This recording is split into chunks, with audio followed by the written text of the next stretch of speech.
بتاعتنا النهارده هتكون عن كل حاجه تخص قسم حاسب رياضه وقسم حاسب منفرد، وهتكون بالتعاون مع تيم تك تالنت. واللي هيقدموا لنا سيشن النهارده هم نيرفان حسام، سينيور كمبيوتر ساينس ستودنت at Faculty of Science Cairn University وماركتنج ليدر at تك تالنت تيم. ومعانا محمد حسام، سينيور كمبيوتر ساينس ستودنت at Faculty of Science Cairn University وبروجكت مانجر at تيم تك تالنت. بنحب نشكرهم جدا على تعاونهم معانا اننا نقدم لكم السيشن دي النهارده، وان شاء الله تستفادوا من السيشن اقصى استفاده. يا ريت كل واحد يحضر ورقه وقلم عشان يكتب فيها النوتس بتاعته، ولو في حد عنده اي سؤال هيكون في وقت مخصص للاسئله، ويا ريت الاسئله تكون في نطاق التوبيك بتاعنا عشان وقت السيشن ووقتكم. محمد تقدر تتفضل. طيب أنا بشكر سلمى على الانترودكشن الجميلة دي، وأحب أشكر تيم عرمانجي كله إن هو بعت لنا الانفيتيشن دي. طيب باختصار أنا محمد حسام، طالب في الفرقة الرابعة في كلية العلوم جامعة القاهرة. هبقى معاكم النهاردة إن شاء الله. أحاول أنقل لكم أو أتمنى أنقل لكم صورة شبه كاملة عن القسم، خصوصا إن أنا لسه طالب، فالجاب منها مش هيبقى كبير، سواء أنتوا لسه داخلين إن شاء الله الكلية سنة أولى أو أنتوا أوريدي عديتوا سنة أولى وطالعين فرقة تانية. هنحاول النهارده نتكلم عن القسم بشكل كامل، يعني الواحد احتك شويه مع سوق العمل، فهنحاول نقرب لكم الصوره دي شويه. خلينا نبدا. طيب اول سؤال، مش هنضحك على بعض، اغلبنا اللي بيخش بالذات قسم حاسب بيبقى في الاغلب ما لحقش قسم حاسب، كليه حاسبات، او ما لحقش هندسه قسم حاسب، فبيبتدي يشوف ايه الاوبشنز اللي بالنسبه له، بيلاقي ان علوم حاسب اقرب حاجه. طيب هل فعلا علوم حاسب هي اقرب حاجه، او هل علوم حاسب قريبه بنسبه ما الى حاسبات؟ هي الإجابة علوم حاسب يعني الكمبيوتر ساينس بشكل عام متقسم عندنا حاجتين: الهاردوير والسوفت وير. السوفت وير نفسه فيه جزء ابلايد او الجزء التطبيقي، وفيه الجزء النظري او الثيوريتيكال اللي هو بيقول لك الساينس ده جاي منين. طيب بالنسبة للهندسة فهي بتهتم أكتر بجزء الهاردوير. هندسة حاسبات بيهتموا أكتر بالجزء التطبيقي. إحنا عندنا في علوم حاسب بنهتم أكتر بالجزء الثيوريتيكال بتاع الرياضة. إحنا بنهتم بالرياضة في الأول أكتر من الحاسب نفسه، وده شيء مهم ان اغلبكم عارفين يعني ان الكمبيوتر ساينس نفسه قايم كله على الماثماتكس. طيب ممكن نبدا في سنه اولى، مواد سنه اولى. خلينا نروح لسنه اولى. طيب في سنه اولى ما بتديش نخش قوي في قسم حاسب، لان هي بتبقى سنه جنرال. بنبتدي ناخد حاجات زي الفيزياء والكيمياء والجبر والاحصاء. يمكن الجبر ده اهم ماده هتقابلوها، لان هو بيتبني عليها بعد كده مواد كتير، فحاولوا ما تضيعوش الماده دي. طيب بتبقى فيزياء عامه، فيزياء واحد وفيزياء اتنين. بتبقى عدد ساعات معتمدة ثلاثة. أتمنى إنكم لو وصلتوا هنا تبقى عارفين يعني إيه ساعات معتمدة، لأن أنا صراحة الوقت مش هيكفي إن أشرحها في السيشن دي. هناخد كيمياء 101، هناخد مادة الرياضة طبعا اللي هي تفاضل والتكامل، ترمين، ترم أول تفاضل وترم تاني تكامل. هنبتدي ناخد الإحصاء عندنا، وهنبتدي ناخد الجبر اللي قلت لكم اللي هو مادة من أمتع المواد اللي هتقابلوها، بس في نفس الوقت محتاج مذاكرة أول بأول. فلو أنت لسه طالع أولى، حاول تسمع بتوع تانية هم هيقولوا لك إيه على الجبر. ده في الترم الاول. الترم الثاني عندنا فيزياء 2، هنكمل على اللي خدناه في فيزياء 1. عندنا برضو كيمياء 2، عندنا التفاضل والتكامل 2، ده بندرس فيه الانتجريشن او التكامل. وده بيبقى بثلاث ساعات. عندنا 170 هي ميكانيكا نيوتنيه، هي ماده لذيذه برضو بس محتاجه برضو مذاكره اول باول. وعندنا تقريبا الماده الوحيده اللي هناخدها ليها علاقه بكمبيوتر ساينس طول سنه اولى، وهي السي 101. دي بندرس فيها الجافا، بندرس فيها الفاندامنتالز في البروجرامينج. تبقى سينتاكس بس اغلبها مش حاجات معقده، بس اللي هي بتبتدي تعرف من خلالها هل انت عايز تكمل في القسم ده ولا لا. تقريبا في اولى كلها الماده اللي ليها دايركت اكسس هتتعامل مع كود وكده هتبقى في ماده سي 101 او الجافا. دي كده سنه اولى. نخش على سنه تانية. سنه تانية هي تقريبا من اهم السنين اللي عندنا، واكترهم محتاجه جهد ومحتاجه مذاكره، لان انت هتدرس فيها حاجات اتقل شويه. هتكمل على جبر واحد، هتدرس جبر ري 211، ده بيبقى باربع ساعات معتمده. هندرس فيهم، هنكمل على التفاضل والتكامل والتحليلية في رقم 231.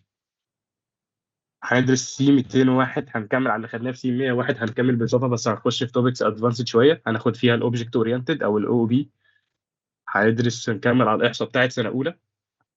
وهنكمل او مش هنكمل الميكانيكا نيوتونيه 2 دي بتبقى ميكانيكس، بس بتبقى مختلف عن اللي انت خدتها في اولى.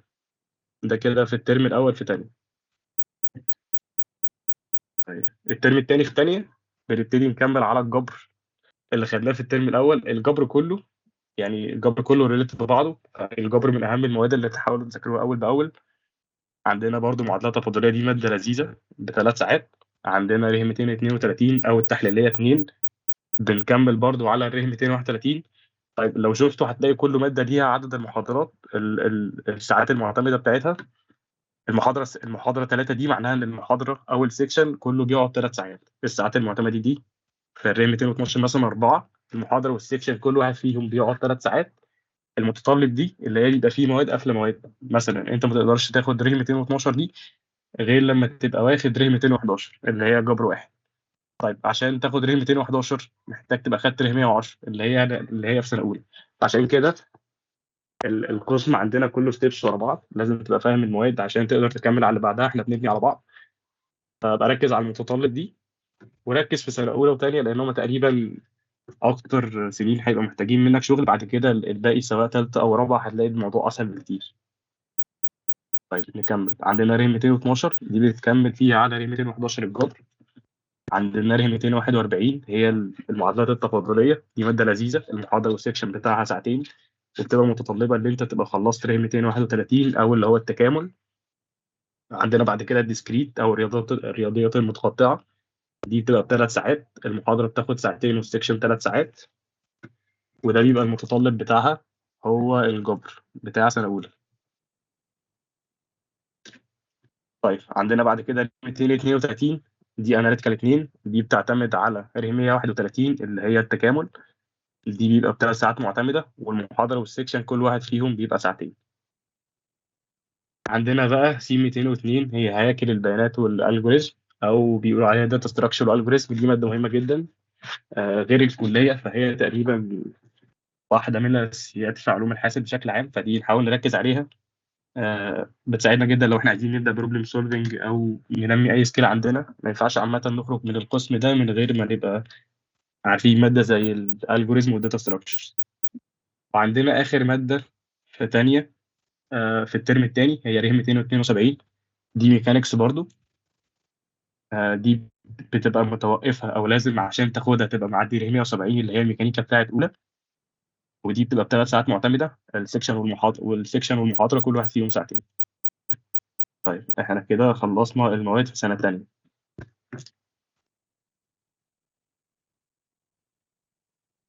نروح لتالتة. تالتة بيبدأ أنت خلاص شخص فاهم عاقل داخل القسم، فبيبدأوا قبل كده كان كله إجباري. تبدأ في تالتة بقى خلاص أنت بقيت شخص ناضج عاقل إن أنت تفكر أنهي الأحسن بالنسبة لك أو أنت عايز تمشي في أنهي سكة. فبيبدأ يبقى فيه مواد إجباري ومواد اختياري. المواد الإجباري في الترم الأول تنظيم الحاسب، رسومات الحاسب، تحليل الألجوريزم، ألجوريزم 2، والسوفت والسيستم، وداتابيز 1. كل دي مواد مهمة. دول الإجباري. الاختياري بتبدأ تختار من كذا مادة. المنطق الرياضي والجبر البرياني دي مادة سهلة. التحليل العددي أو نظرية التقريب والطرق الرياضية، بس دول محدش بياخدهم قوي يعني، فهو غالبا بتختار من أول اتنين. الترم التاني بناخد قبل ما نتقل الترم التاني. الترم الأول في ثالثة هو تقريبا أول ترم بتبتدي تتعامل فيه مع السوفت وير انجينيرنج از دراسة جامدة، مش مجرد بتدرس شوية كونسيبت. لا، أنت بتبتدي تطبق بإيدك. بتاخد في السيستم في الترم الأول تاخد بيها رياكت، تبني باك اند بنفسك، بتعمل في الاخر بروجكت. بيبقى فيه بروجكت في ثالثه سواء ترم اول او ترم تاني. سواء هو بروجكت داتابيز او بروجكت سيستم اللي انت بتدرس فيه الويب بما فيه الرياكت. بندرس رياكت. قبل ما ندرس رياكت طبعا بنبقى عارفين الجي اس او الجافا سكريبت. والترم التاني بيبقى نفس الحاجه. بناخد سوفت وير انجينيرنج، دي ماده مهمه ليك بعد كده. النظري العملي بتاعها بناخد فيها رياكت نيتف اللي انت تكمل على اللي درسته في الترم الاول، وتقدر تبني بدل الويب سايت تحوله لابلكيشنز. بناخد فيها داتابيز 2، بناخد فيها ديستريبيوتد سيستم، بناخد فيها لوجيك. كلها مواد. خلاص انت تقريبا دي المواد اللي بياخدها بتاع حاسبات، فانت مواد زي دي لازم تبقى معاك طبعا. بس بنبتدي نختار على حسب الاختيار اللي انت اخترته في الترم الاول في الماده الاختياري، بتكمل عليها في الترم الثاني. فلو انت خدت جبر البولياني واحد، هتاخد جبر البولياني اتنين. لو انت خدت النيوميريكال واحد، لازم تاخد النيوميريكال اتنين. يعني انت المقررات الاختياري في الترم الاول بتبقى بيزد او معتمده على المواد الاختياري اللي انت خدتها في الترم الاول. دي كده سنه ثالثه. سنه رابعه بيبقى عندنا ثلاث مواد اجباري وثلاث مواد اختياري. الاختيار بيبقى اكتر شويه، او بيبقى عندك كذا ماده تختار فيهم، لان انت خلاص بقت في رابعه، فانت شبه حددت التراك بتاعك، شبه انت عارف انت ناوي تكمل فين. فيبقى في ثلاث مواد اجباري اللي هم ريه 411 نظريه الاعداد، والنتورك اللي هي شبكات الحاسب سين 402، واخر حاجه سين 403. تبتدي تختار من كل المقررات اللي على اليمين دي ثلاث مواد تانية انت شايف ان دول هيفيدوك. والترم التاني يبقى نفس الكلام، ثلاث مواد اجباري في الترم التاني، وثلاث مواد اختياري. بلس بيبقى فيهم حاجه اسمها سين 409، دي بتبقى بحث ومقال، او في روايه اخرى الجراديويشن بروجكت، دي بتبقى ماده بصفر ساعات معتمده. تبدا فيها تشتغل انت والتيم بتاعك، الماكسيمم يبقى فيه سته، من اربعه لسته على حسب انتوا كام. بتشتغل فيها على الجراديويشن بروجكت، مشروع التخرج بتاعكم. بتتابعوا طبعا مع دكتور طول السنه. ده كده كان باختصار نبذه سريعه عن المواد اللي احنا هندرسها في قسم نفسه، في قسم حاسب منفرد. دلوقتي نيرفان هتبقى معانا، هتشرح هي قسم حاسب ورياضة، اللي هو شبه حاسب منفرد بس في كام اختلاف نيرفان هتوضحهم لي. طيب قبل اي حاجه كده، ازيكم يا شباب؟ عاملين ايه؟ طبعا عايزه اقول بس حسام نسي يقول لكم مبروك الدفعه الجديده، دفعه ثانويه عامه. الف مبروك يا شباب، ان شاء الله يعني تبقى علوم هي الرحله اللي تستمتعوا فيها. بالنسبه للطلبه داخله سنه تانية، والله برافو عليكم، كنا عديتوا من اولى وان شاء الله تكملوا تتخرجوا يعني. انا فان حسام، سينيور حاسب رياضه. عايزه اكلمكم عن حاسب رياضه، بس قبل ما نتكلم عايزه اعرفكم اصلا ايه فكره الاقسام المزدوجه. اول حاجه احنا عندنا قسم حاسب اوريدي منفرد وقسم رياضه منفرد. طيب الاقسام المزدوجه هي حاسب ورياضه، هي اوريدي بناخد مواد من حاسب ومواد من رياضه. هل ده بنسب معينه؟ يعني هقدر اقول ان احنا بناخد نص مواد حاسب ونص مواد رياضه؟ لا خالص، احنا النسبه بتبقى 50 60 70%. الموضوع متفاوت تماما. طيب هل انا كل دراستي رياضه ومش عارفه ايه، او كل دراستي حاسب بس؟ برضو لا.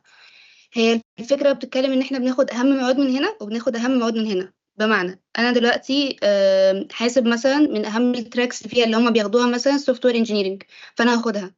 بياخدوا لوكس وجرافيكس بتساعدهم هم مثلا يعملوا جيم، دي انا ما خدتهاش عشان اللي اولى سوفت وير انجينير. الرياضه مثلا بياخدوا تحليلات ومش عارفه ايه وبتاع، وياخدوا مواد عميقه جدا. احنا بناخد شويه المواد الاساسيه اللي هم اوريدي بياخدوها زي الجبر والتحليل، بنكمل على الحاجات اللي خدناها في اولى وثانيه.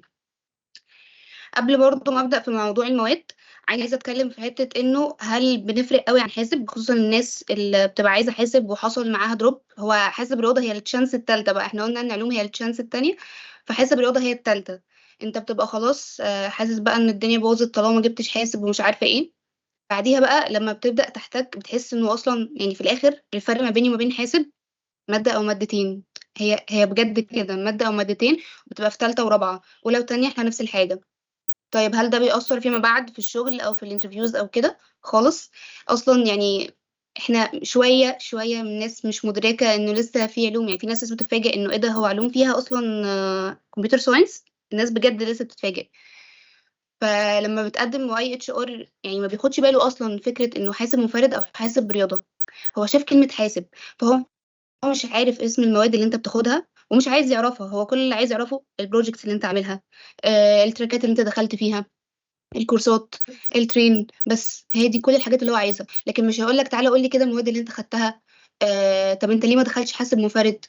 فبجد الحته دي ما تدخلهاش في نفسك قوي، خصوصا سنه اولى، عشان بحس الموضوع بيبقى كبير علينا قوي في سنه اولى. بنبقى قلقانين يا ترى ندخل اصلا يعني ندخل اصلا علوم رياضه ولا لا، انا خايف ما اجيبش التنسيق ومش عارفه ايه. ما تخافش، عادي جدا. ساعات بيحصل دروب وما بنعرفش نجيب المتطلبات او الشروط دي، فبندخل حاسب رياضه وبنحس الموضوع كبير جدا. بس الدنيا بتبقى لذ فيما بعد بكتير بكتير بجد. فخلينا نخش كده في مواد اولى. هو زي ما حسام قال بالظبط، احنا بناخد نفس المواد فيزياء وكيمياء وتفاضل، وده برضو جنرال على كله. الجبر والإحصاء، وزي ما حسام قال احنا الجبر والإحصاء عايزين نهتم بيهم هو والجافا عشان هما اللي بيدونا الشروط. عايزة برضو أزود حاجة في الجبر. قبل ما اقول اي حاجه، عموما يا جماعه احنا في ناس بتسال كتير قوي من الاسئله احنا ليه ما بنجيبش امتيازات، او ليه درجاتنا مش عاليه، او ليه مش عارفه حاجه. بس الموضوع مش في الكليه بصراحه، هو الموضوع مبني على الرياضه. احنا من زمان جدا يعني عارفين ان الرياضه مش فكره صعبه، بس فكره ان احنا وانس ان احنا وقعنا مثلا ماشيين في مساله طويله جدا، وقعنا في دروب في النص، فخلاص المساله كلها بتروح. فده اللي بيحصل في كل الاحداث اللي احنا ماشيين فيها في الكليه، كل امتحان وكل كويز وكل اساينمنت انت وقعت في ستيب واحده، فالكويز كله بيروح منك، فبالتالي الدرجات عندنا بتبقى قليله. فده مش يعني دي مش حاجه تخوفك، ودي مش حاجه تحسسك ان انت غلطان او حاجه، عادي، دي طبيعه الرياضه جدا. فالجبر كده الجبر البروسيس بتاعته تقيلة شوية، وعايز وقت وعايز مجهود وعايز مذاكرة طول الوقت ومتابعة. يا جماعة المحاضرة والسكشن مهمين جدا. مواد رياضة حاولوا تركزوا في الحضور جدا، حاولوا تركزوا مع الدكاترة في كل تيبس بيقولوها. كل الكويزز لازم تحضروها، عشان احنا بنبقى ساعات يعني الدنيا واقفه معانا على درجات قليله جدا. احنا المشكله ان احنا ما عندناش، يعني في فيزياء مثلا او في كيمياء بيبقى في درجات المعمل كبيره جدا، فبنبقى حاسين خلاص دي السيف زون اللي احنا ان شاء الله هنلجأ له. الجبر بيبقى عندنا كذا كويزز متراكم عليها درجات في الاخر، يعني لازم تحضر كله، ما تقعدش تقول هفوت ده فتفوت ده فتفوت ده في الاخر ما تلاقيش معاك اعمال سنه. هي عموما اعمال السنه عندنا 40 60 زي الطبيعي، بس ال 40 بيبقى 10 ميد ترم، وال 30 بقى بيروحوا في الكويزز والاتنس، وفيما بعد بقى بروجكت. فخلينا نخش الترم التاني. الترم التاني نفس اللي بنكمل على نفس ترتيب المواد، المادتين بس الاختياري اللي هما بتوع القسم، اللي هو البرمجة اللي هو الجافا والميكا. نفس كل حاجة، نفس السيستم، نفس كل حاجة. زي برضو عايزين برضو نهتم بالجافا. احنا برضو مش بنشتغل معمل قوي، بس برضو بنبدأ زي ما حسام قال بناخد الستراكشر بسيطة جدا وحاجات بسيطة. بس بعدين ندخل بقى في سنة تانية ان شاء الله، سنة التخصص يعني. الجبر زي ما هو قال برضو بنكمل، وبعديها بناخد ممكن ما نزودش في الحتة دي كتير، هو نفس اللي حسام قاله بالظبط، احنا ماشيين بنفس البيز، نفس القسم، نفس كل حاجة. فهندخل بقى على تالتة.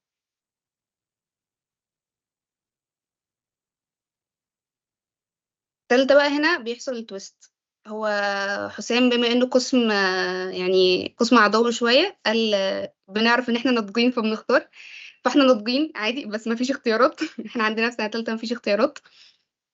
عشان زي ما قلت احنا ما عندناش آه المساحة اللي نختار فيها مواد قوي، لان احنا بناخد المواد الأساسية من هنا والمواد الأساسية من هنا. طيب انا بفرق قد ايه في المواد؟ في المواد اللي خدناها، اللي هم خدوها اوريدي في سنة تالتة قسم حاسب، بفرق في مادتين اللي هم بياخدوها اللوجيك والجرافيكس. طيب هل بيضيع عليا كونتنت الحاسب الاصلي؟ لا، انا باخد الجوريزم، باخد داتا ستراكشر والداتابيز، باخد السوفت وير انجينير. عايزه اقول برضو زي ما هو قال احنا في الترم الاول برضو احنا بنشتغل على بروجكت ويب سايت في الترم الاول، وابلكيشن في الترم الثاني. وبرضو على فكره مفيش فرق خالص في المواعيد او في حاجه، احنا بنبقى معاهم في كل الجروبس، وبنبقى كاننا يعني قسم واحد، يعني ما الموضوع ده ما يقلقوش. في سنه رابعه بقى بنبقى ماشيين بنفس البيس، بس هنا بقى بيسيبونا شوية رفاهية، بيدونا مادتين اختياري. عندنا 4 مواد أساسية ومادتين اختياري. زي مثلا هما بياخدوا نتورك، احنا مش بناخد نتورك، بيبقى عندنا مساحة أكتر إن احنا مثلا ممكن ناخد أندرويد، دي ممكن نختارها. بناخد ايه تاني، بناخد سيستم برضو بنكمل على السوفت وير سيستم. كل ده تمام معانا. برضو الاختلاف هم عندهم في سنة رابعة الترم التاني عندهم مشروع تخرج، احنا ما عندناش. which is حاجة وحشة وحاجة وحشة، حاجة وحشة وحاجة حلوة قصدي. الحاجة الحلوة إن إحنا بنترحم عشان هما بيتسحلوا 3 شهور في مشروع تخرج وتيمز، وانتوا عارفين حوارات التيمز وكل الكلام ده. بس تبقى حلوة الصراحة في السي في. بس احنا برضو عادي كل الحاجات دي احنا ممكن نعملها يعني لوحدنا اصلا، يعني كل البروجكت دي بقى دلوقتي افيلبل اصلا ان احنا نعمل بروجكت لوحدنا ونرفعه على جيت هاب ونحط اللينك في السي في، وعادي كل ده تمام، كل ده هيبقى ابروفد. بس انا كده خلصت لكم مواد تقريبا اللي احنا بناخدها، عشان بس اوضح لكم ان مفيش فرق قوي بين حاسب ورياضه. الدنيا مش صعبه يا جماعه. وبصراحه مش صعب، مش هقول مش صعبه، بس مش هقيمها، كل واحد ليه تجربته الفرديه، فكل واحد بيقيمها على حسب كل الظروف اللي كانت محيطه بيه في الوقت ده. فنسهلها على نفسنا، وواحده واحده ان شاء الله الدنيا هتخلص في 4 سنين مش اكتر. طيب بما ان الشباب بقى بتوع حاسب بيبقوا مشغولين في قسم في مشروع التخرج، احنا بقى بنعمل حاجه تانية، حاسب رياضه. قبل ما اكلمكم عن تك تالنت عايزه اكلمكم عن الكوميونيتيز اصلا اللي عندنا. احنا عندنا يعني من اقدم الكوميونيتيز اصلا في السي بي سي، اللي هو كايرو ساينس سي بي سي. دول بيشتغلوا على البروبلم سولفينج، هم اوريدي ده البرانش الوحيد اللي هم مهتمين بيه جدا، عشان في الاخر المسابقه بتاعت الاي اس بي سي تسمعوا عنها وكده. فهو اوريدي يعني منزلين فورم، مش عارفه تاخد ولا لا. اهم حاجه الريكويرمنت ان احنا يبقى عندنا اي لغه بنكتب بيها زي جافا او سي بلس بلس، وواصلين لتوبكس زي مثلا الاري.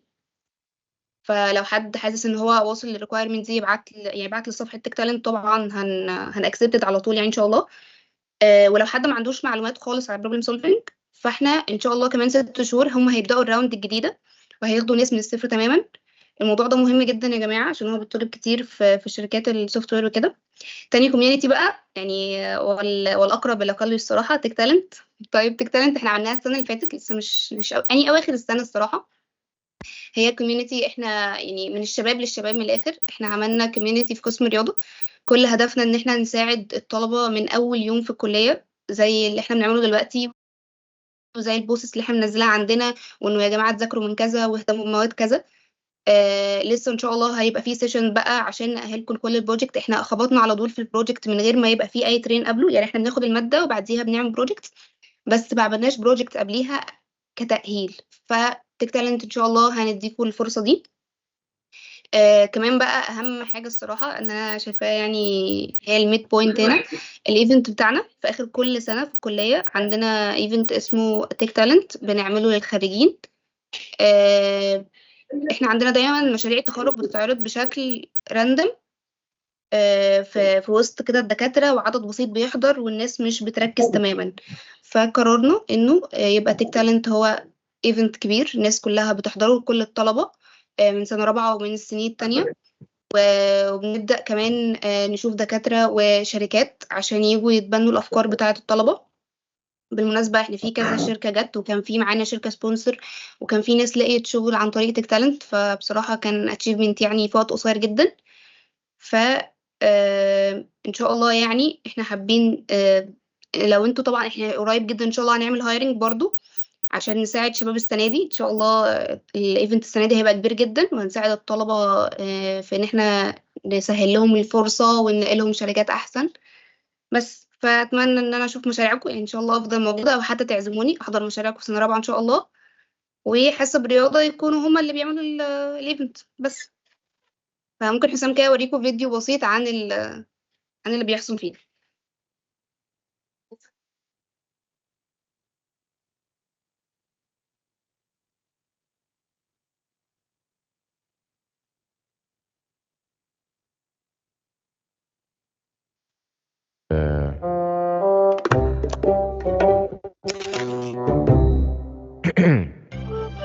طيب ازيكم يا جماعة؟ النهاردة هنتكلم عن جامعة القاهرة، وبالأخص كلية العلوم، وبالأخص أقسام الرياضة. يعني لو أنت علمي علوم فأنا ممكن أرشح لك علوم.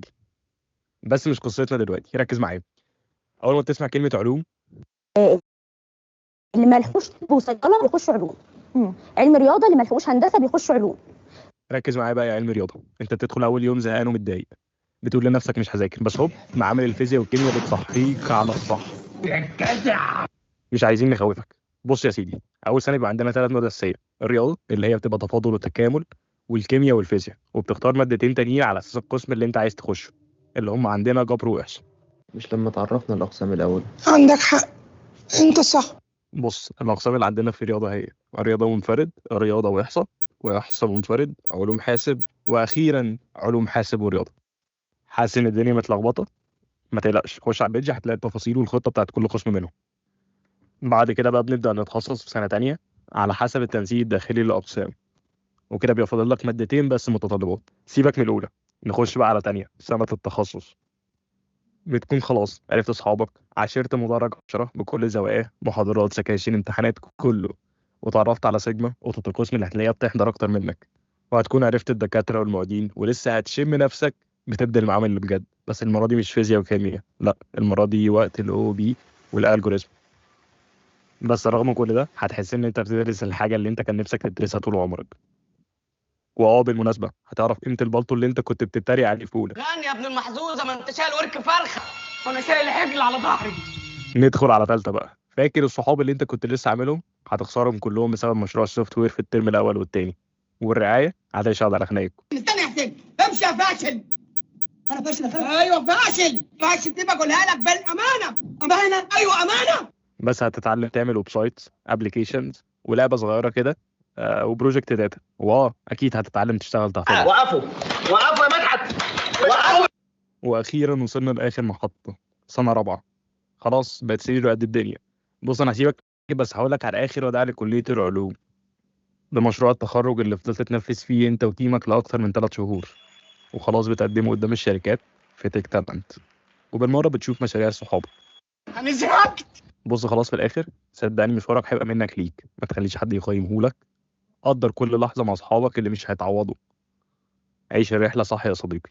سلام. تيك تالنت هي كوميونتي هدفها توضح لك الدنيا في قسم الرياضه من اول سنه لحد التخرج. انا حاسس ان انا قاعد قدام اكونت فيك على الفيسبوك. بجد والله؟ اقسم بالله، والله العظيم.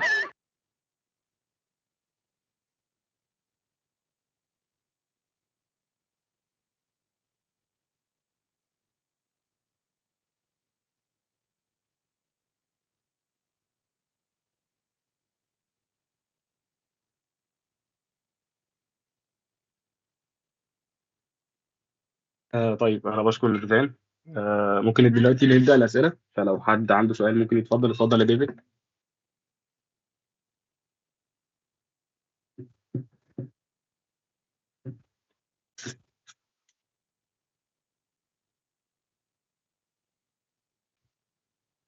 طيب في حد عنده اي سؤال في اي حاجه في القسم كله يا شباب؟ اتفضلي يا خديجه. السلام عليكم. عليكم السلام. انا كنت سمعت على النت ان احنا بندرس اللغات وحاجات موجوده اصلا قديمه مش موجوده في سوق العمل دلوقتي، فهل ده فعلا صح؟ لا بصي، هي لغات كلغات، فهو مفيش لغه قديمه. انت بتدرسي الجافا وهي لغه من اللغات التقيله، فهي طبيعي جدا. فلا، ممكن يبقى في، اكيد في اصول، بس حتى الاصول ده مش بيبقى في كليه علوم قسم حاسب بس، لا ده بيبقى مع مدار حاسبات في ماده زي الاي اي. بس ستيل هو بيأسسك ان انت في الرياضه تبقي كويسه في كده. هي مش قديمه، هي تأسيس لازم تاخديه عشان لما تتعلمي الجديد تبقي فاهمه، وده موجود في حاسبات مش في علوم حاسب بس. مم. طب ايه الفرق بين حاسبات ومعلومات وقسم حاسب من حيث الشغل والدراسه؟ طيب من حيث الشغل هما الاثنين واحد. دخلتي انترفيو علوم حاسب او حاسبات ما بتفرقش قوي، وانت بتقدمي السي في دي كمبيوتر ساينس او كمبيوتر انجينيرنج او اي حاجه ريليتد بده، فانت اكشلي ترجمه علوم حاسب هي كمبيوتر ساينس. فكشغل كانترفيوز كاي حاجه، انت هو ما حدش بيهتم انت خريجه ايه قد ما هو بيهتم انت هتعملي لي ايه، او انا هطلع منك باستفاده ايه البروجكت اللي انت تشتغل عليه، ايه الخبره اللي عندي. فمجالنا مم. بالذات الكمبيوتر ساينس ده سيلف بيزد ليرنينج، فمفيش اي فرق في الشغل. بالنسبه للدراسه فيمكن اللي بيميزنا عن حاسبات ان انت بتدرسي رياضه اكتر في اول سنتين. مم. ده الفرق بين الاثنين. طيب هل في دبلومات بنعملها بعد ما نخلص زي باقي الاقسام؟ لا، هو احنا في كمبيوتر ساينس انت مش محتاجه تعملي دبلومات، احنا اوريدي بنشتغل من واحنا قبل ما نتخرج، فاحنا اللي بيتخرج معانا تراك بنروح نقدم عليه على طول، مش محتاجين نعمل دبلومات او حاجه، لان مجالنا قلنا سيلف بيلد ليرنينج، مش لازم شهاده فيه. زي مثلا الشباب بتوع كيمياء بيحتاجوا مثلا عشان يطلعوا اخصائي تحاليل يعمل دبلومات، فاحنا مجالنا الشهاده اساسا مش مهمه عشان نروح نعمل دبلومات. بس لو انت عايزه تكملي ماجستير او تكملي في السلك الاكاديمي دي بتبقى اكيد فرصه متاحه يعني. مم. طيب تمام. هو انا اقدر اشتغل اطبق حاجات من اولى وتانية، ولا لازم يبقى الشغل العملي من تالتة بس حتى لو لوحدي؟ لا، هو انت لو لوحدك انت عادي يعني. في منح دلوقتي من الوزاره بتبدا مع الاطفال في سن رابعه ابتدائي، فاكيد انت عادي. ولو انت بداتي بدري او لو كلكم بداتوا بدري هيبقى عندكم فرصه اكبر بعد كده تشتغلوا وانتوا في الكليه نفسها. تمام، شكرا لحضرتك. عفوا يا خديجه. طيب رحمه اتفضلي. السلام عليكم. عليكم السلام. هو المفروض ان انا كان في، يعني سمعت ان في تريننج وكده لباقي الاقسام، بس ما يعني انا مش عارفه التريننج بتاع القسم بتاع حاسب هيكون ايه. دي معلومة ممكن نرجع فيها مع تيم أولومانجي، بس تمام أنا ما عنديش فكرة حاليا، فممكن سلمى تقولها لنا في الآخر. تمام شكرا. عفوا. طيب اتفضل يا ديفيد. هو احنا دلوقتي لما بنخش، يعني لما بنتخرج من الكلية بنبقى طبعا نقابة ايه أو كده. احنا بنبقى طبعا نقابة العلميين، اللي هي بالمناسبة نفس نقابة حاسبات بالظبط. تمام. حاسبات مش تبع هندسة النقابة، وعامة يعني بجد النقابة دي حاجة احنا كحاسبات احنا ما بنفكرش فيها. انت بجد مش مهتم بالنقابة، اغلبنا يا بنكمل ان شاء الله بنوصل بوزيشنز كويسة في شركات، يا بنسافر بره. فصدقني حتى لو انت تبع نقابة معينة، فانت ممكن ميبقاش عندك الوقت اللي انت تروح تعمل ورق النقابة ده. بس انت تبع نقابة أيوه. العلميين اللي هي حاسبات برضه بيخشوا لها. هندسة هي اللي طبعا نقابة المهندسين. طيب يوسف تمام. عصام اتفضل. تمام طب يوسف أنا عصام اتفضل. ايوه مع حضرتك، السلام عليكم. عليكم السلام. كنت عايز استفسر عن الاي اي. هو انا عارف ان هو في رابعه بيكون ماده واحده بس. لو انا عايز اطور تمام. فيه مثلا تدريبات عشان هما بياخدوا سنتين اي اي، اقدر ازاي بقى طيب اطور؟ طيب احنا عامة مجالنا كله اللي انت تطور، فده بيعتمد ان انت تشوف كورسز من بره، وعندنا في مجالنا بالذات مفيش اكتر من كورسز، هتلاقي الكورسز في كل حتة، سواء على يودمي يوديستي او حاجات تبع الوزارة زي دي دلوقتي نازلة، دي كويسة جدا للتالتة ورابعة. فصدقني يعني اللي انت تدور على المعلومة، او اللي انت تدور على انهي كورس تعمله عشان احسن، هتلاقي بدل الواحد هتلاقي 10 سينيورز 10 تيم ليدرز شارحين بطريقة احسن مني ومن اي حد ممكن تشوفه. فما تقلقش في النقطه دي بالذات، في الكمبيوتر ساينس او في الكوميونتي بتاع الكمبيوتر ساينس، مفيش في الكوميونتي كله بتاع الكمبيوتر ساينس اكتر من الريسورسز اللي بتقدر تشتغل عليها، او الكورسز يعني. شكرا. بس انا كنت عايز استفسر عفوا. عن حاجه برضه. اتفضل. مليون كورس، نعم. مليون كورس، مليون كورس انا وكذا بس ناس، كذا جهه عامله كورسات يعني للبرمجه عموما. ما هو فاهم؟ منطقي، احنا عامه الكمبيوتر ساينس هو هاي ديموند، او حاجه مطلوبه، حاجه سوقها بيكبر كل يوم، حاجه احنا بنحاول على مدار السنين الجايه الوظائف اللي هتتخلق اكتر، بالذات في الجزء الاي اي او في جزء الداتا ساينس بشكل عام.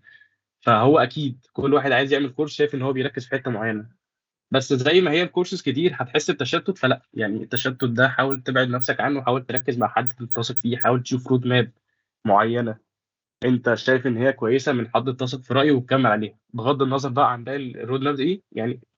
ابدا في اي رود ماب، ابدا انت مجرد ما تمشي اول خطوتين انت لوحدك من غير ما تحتاج حد، هتعرف انهي الصح المفروض تكمل فيه وانهي اللي هتحسه لا المعلومه فيه مش دقيقه قوي.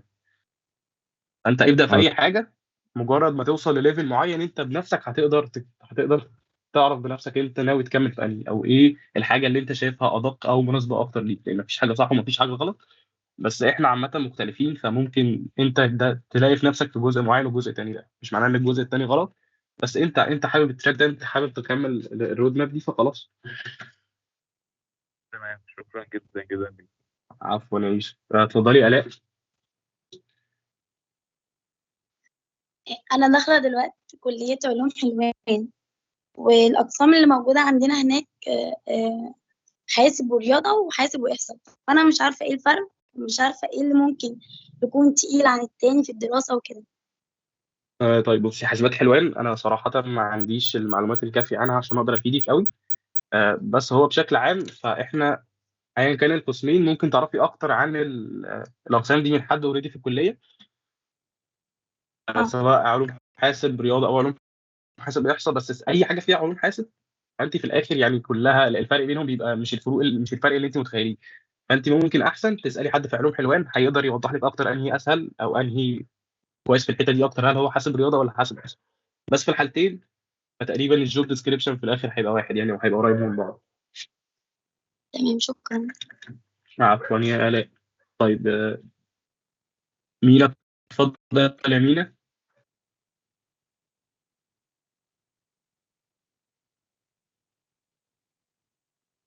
يمكن انت معانا اتفضل. طيب يمكن يبقى عنده مشكله في المايك اتفضل يا يوسف.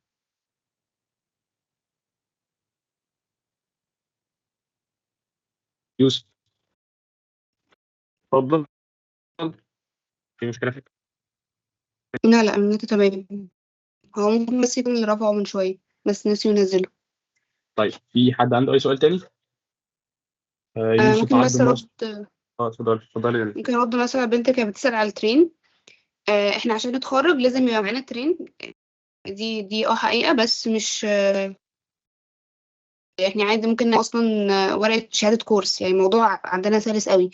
بس هل زي اقسام كيمياء؟ يعني اقسام علم علوم بيجي لهم ساعات تمرينات من القصر العيني ومش عارفه ايه. للاسف ما عندناش الحته الجهه الحكوميه دي. بس بيبقى في فرصه في القطاع الخاص، بينزلوا دايما ترينز، يعني في فرص كتيره. بينزلوا ترين وبنقدم عادي جدا. هل الكليه ممكن توفر ده؟ فاحنا بنحاول يعني ان شاء الله يعني نقدر نساعد فيه. بس هي دلوقتي مش موجوده بشكل رسمي، يعني ترينز مش موجوده هنا بشكل رسمي. بس كده. صوتي باين دلوقتي؟ كنت بخش رياضة منفرد وأكمل مثلا في السلك منطقي إن أنا مثلا وأنا في رياضة منفرد أدرس داتا ساينس مع نفسي بشكل من الأشكال من كورسات وأشتغل في المجال ده، ولا المنطقي إن أنا أدبل ميجر في حاسب، أكون رياضة وحاسب وأكمل في اللي أنا عايزه عادي. فاهم قصدي؟ فاهم قصدك. بص عامة يعني ما فيش إجابة معينة أقدر أديها لك، لأن اللي هو المنطقي ده بيختلف من شخص لشخص على حسب أنت حابب تدرس إيه. أنت داخل أولى ولا داخل تانية؟ أنا لسه متخرج من ثالثة ثانوي، يعني لسه داخل. طيب ده كويس. بص هي إجابة السؤال ده مش هينفع أديك إجابة معينة، لأن أنا ما أعرفش أنت إمكانياتك إيه أو أنت حابب إيه أو أنت حابب إيه. بس أنت معاك سنة أولى تجرب فيها، تشوف تسأل أكتر عن قسم رياضة، هتشوف مواد الرياضة كلها وتشوف مواد كمبيوتر ساينس. ممكن كمان لو انت ليك في الداتا ساينس او انت حاطط دماغك على الداتا ساينس ممكن تفكر في قسم زي قسم الاحصاء. فهو الموضوع مفيش صح وغلط او مفيش سكه هتمشيها هتبقى هي الانسب، بس الموضوع كله متوقف عليك انت. بس انت ان كيس فضلت في رياضه منفرد، فضلت في علوم حاسب، رحت قسم اي قسم، فانت هيبقى ستيل عندك الفرصه اللي انت تذاكر الداتا ساينس بشكل عام طول الاربع سنين، هتطلع كويس فيه ايا كان القسم اللي انت فيه. بس هو القسم بيزق اجزاء اللي انت ما بتبقاش شايل هم يعني انت بتدرس التراك اللي انت اوريدي بتاخده في الكليه، ده غير المواد التاسيسيه الثانيه زي الاوبجكت اورينتد او الالجوريزم او الداتا ستراكشر اللي هيساعدوك. فهو ما فيهوش صح وغلط، بس انت مجرد ما تعدي اولى يعني ادي لنفسك اولى دي تترين فيها مع نفسك او تشوف انت حابب تكمل في انهي.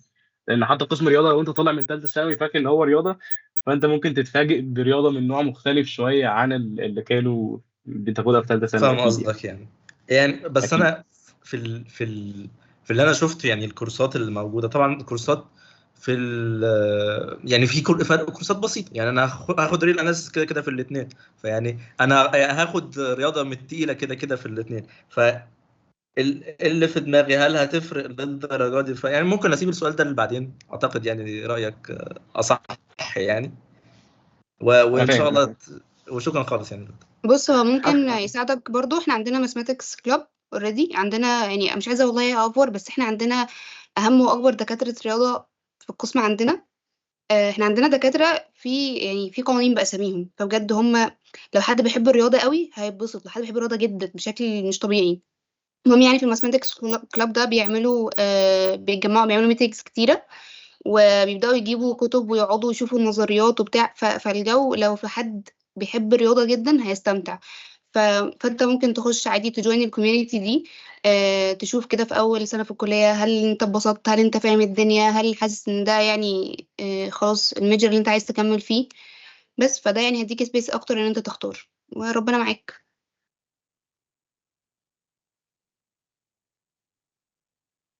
بالظبط زي ما قالت. طيب في حد سأل في الشات هل التنسيق بيعتمد على درجات الثانوي؟ لا، التنسيق ملوش اي علاقه بدرجات الثانوي. التنسيق بيبقى بيزد على درجات المواد اللي انت جايبها في المواد الاختياري زي الجبر والاحصاء. الموضوع كله متوقف على درجاتك في سنه اولى، ملوش اي علاقه بدرجات ثانوي لا. طيب ممكن نبدا ناخد حد تاني. محمد اتفضل. وانا حضرتك انا سنه اولى السنه دي في علوم القاهره، فانا بس كنت عايز اسال عشان انا عايز اي حاجه فيها حاسب عشان مجموعي ما ساعدنيش ان انا ادخل في الكليه بتاعت حاسبات او هندسه.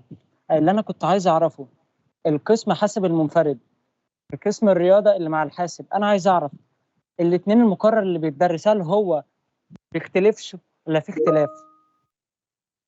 لا بص، في سنة تالتة وفي سنة رابعة بيبدأ الاختلاف يبان بالنسبة للفرق بين حاسب وحاسب رياضة زي ما نيفان وضحت لنا.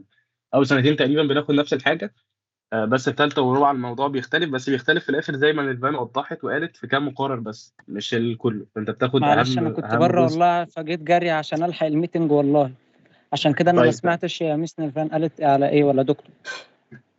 طيب مفيش أي مشكلة. بص، حاسب ورياضة مش معناها إن أنت بتاخد نص المواد من حاسب ونص المواد من رياضة، معناها إن أنت بتاخد أهم المقررات في حاسب مع أهم المقررات في رياضة. فهي هتلاقيها مم. تقريبا فارقة في الآخر على 3 أو 4 مقررات بالكتير، 3 أو 4 مرات الفرق بينهم. مم. حاسب على حسب بقى انت عايز انهي، بس حاسب منفرد بيبقى التنسيق بتاعها اعلى من حاسب رياضه، بس ده مش معناه ان مم. هي اعلى، بس عشان الناس الاغلبيه العظمى التنسيق بيعتمد على عدد الناس اللي عايزه تخش، مش اهميه او القسم ده مهم ولا لا، او اللي هو اللي انت بتدرس فيه بيأهلك لسوق العمل ولا لا. هي كلها تقريبا شبه بعض في كام مقرر. فانت التو اوبشنز عندك ان كيس ان انت فوتت حاسب منفرد، فانت اوريدي عندك حاسب رياضه. بس حاسب منفرد بس زي ما قلنا هو تقريبا شبه حاسبات، ما عدا اول سنتين احنا بندرس رياضه اكتر، او بنركز عامه على الجزء الثيوريتيكال من الماس اكتر، الجزء النظري. لا يخدمني يعني في الحاسبات. بالظبط. طب انا كنت عايز اعرف هو المقررات بتختلف قوي ولا ده بس ولا واحد لا يعني المقررات تقريبا، بص تقريبا المقررات واحد في بعض المواد الاساسيه زي الاوبجكت اورينتد، زي الداتا ستراكشر، زي السوفت وير انجينيرنج، وزي السيستم ديزاين. دول كلهم تقريبا بتدرسهم في القسمين. فانت في علوم حاسب رياضه بتدرس المواد، اهم المواد اللي في حاسب، وبتدرس معاها مواد رياضه، فهي بتفرق في الاخر زي ما بقول لك على 3 أو 4 مقررات لكن بس ككونتنت هو فتقريبا هتطلع على نفس الحاجه. بس هو هيساعدني ان انا اختار انا عايز ادرس ايه، علم الكمبيوتر ساينس، يعني هل هو ايه، هيخدمني في الحته دي؟ مش فاهمك هو لا هو ايه قصدك قسم حاسب منفرد يخدمك عن حاسب رياضه في ان انت يخدمك في الشغل بعد كده؟ اه بس هو برضه هل هيساعدني اختار انا عايز ادرس ايه بالتفصيل؟ هو بص حضرتك كنت فاهم الموضوع. سؤالي؟ لا قول تاني معلش. هو اللي انا اقصده حضرتك، هو هل قسم بتاع حاسب منفرد او حاسب اللي مع رياضه هيساعدونا ان نختار اللي انا ادرسه ايه؟ بص، هو يعني حاسب مثلا منفرد هيديك مساحة أكتر، عشان حاسب منفرد هيديك كل التراك زي ما قلت إن هو هيوديك لتراك الجرافيكس واللوجيك وكمان ال AI والنتورك، يعني هو هيدخلك في التراكس دي كلها. الحاسب رياضة هيدخلك في تراكات أقل، فأنت عشان تختار أي تراك عايز تكمل فيه للآخر هيبقى حاسب منفرد أحسن لك. بس هو هيساعدني اختار انا عايز ادرس ايه بالظبط، يعني خلال اللي انا هاخده اللي هو المفروض انا اختار اللي انا عايزه عادي. بالظبط، يعني بيقول لك يعني مثلا عايز تتعلم تعمل ويب سايت او ابلكيشن، ده متاح. عايز تخش في حوار السايبر سيكيورتي، هتجرب يعني هتجرب كذا حاجة وفي الآخر هتعرف تختار انت عايز ايه في الآخر، هيديك المساحة دي يعني. تمام. اشكركم. عفوا. طيب هبه اتفضلي.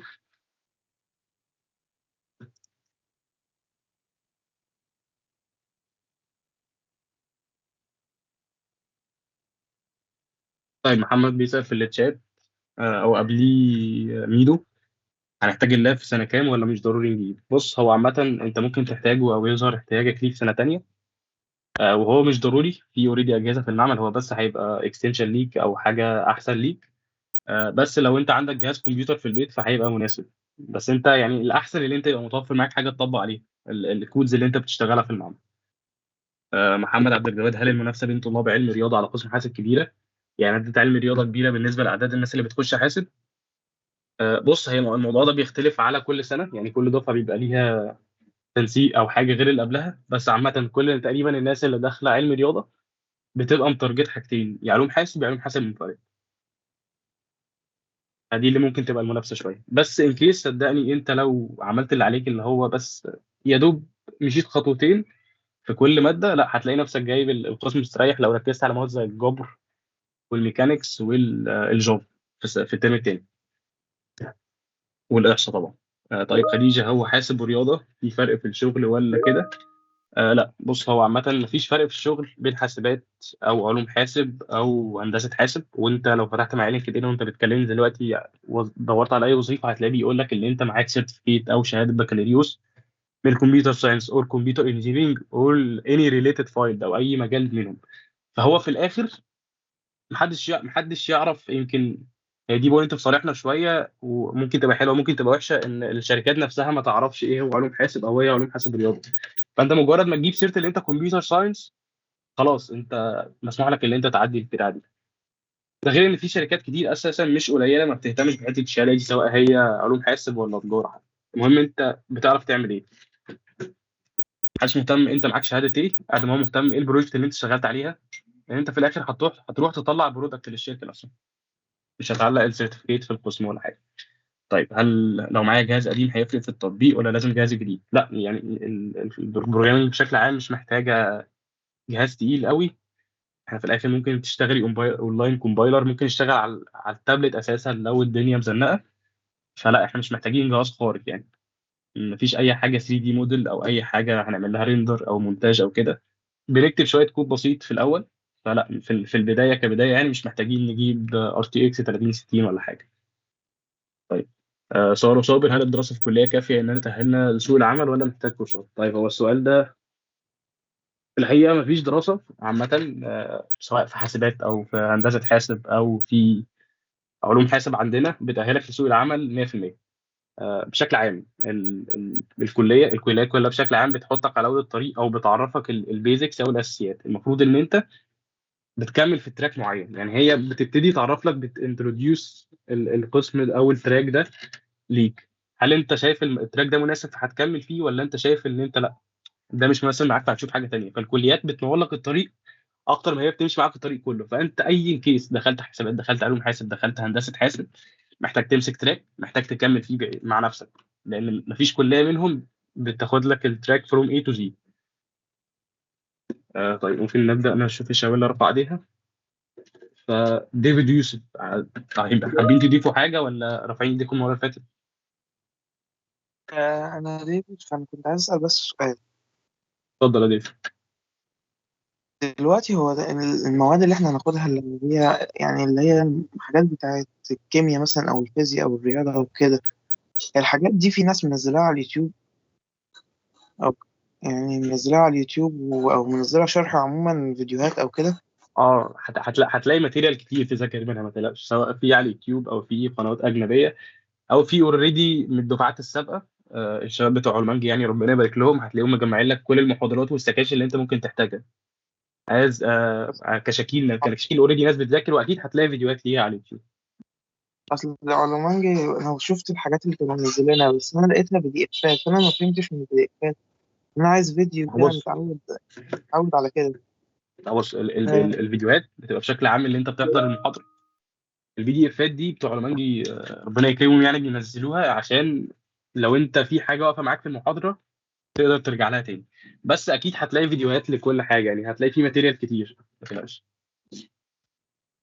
الشباب تمام. عامله الواجب وزياده يعني.